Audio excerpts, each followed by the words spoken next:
لڑکی والوں کی طرف سے نکاح کے موقع پر کوئی دعوت نہیں، قطعاً ثابت ہی نہیں۔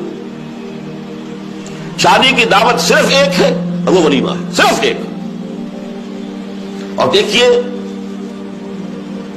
ولیمہ کیوں ہے؟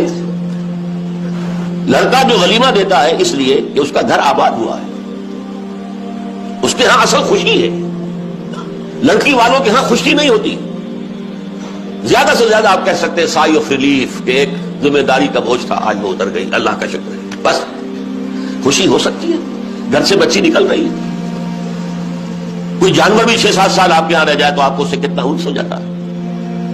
قربانی کا جانور آپ چند دن پہلے لے آئے اور بچے جو ہے مانوس ہو جائیں تو بچے پچھاڑے کھاتے ہیں کہ کیسے ذبح کر رہے ہو، اور وہ لخت جگر نور چشم آج گھر سے نکل گئے۔ ماؤں کو غشی کے دورے پڑ رہے ہیں، بہن بھائی رو رہے ہیں، دلہن رو رہی ہے، باپوں کی آنکھیں بھی نم ہو جاتی ہیں، خوشی کا موقع نہیں ہو گیا۔ اور پھر دیکھیے تماشا، نکاح کے موقع پر چھوارے کون لائے گا؟ لڑکے والے، اور مرغ پلاؤ کس سے کھائیں گے؟ لڑکی والوں سے۔ تو ذرا عقل کے ناخن لو، جو تمہیں مرغ پلاؤ اور متنجن کھلا سکتا ہے وہ چھوارے نہیں بانٹ سکتا تھا؟ یہ کیا ہے؟ یہ وہی ہے ہندوانہ پس منظر اور ہمارا اسلامی پس منظر، دونوں یہاں گڑبڑ ہو گئے۔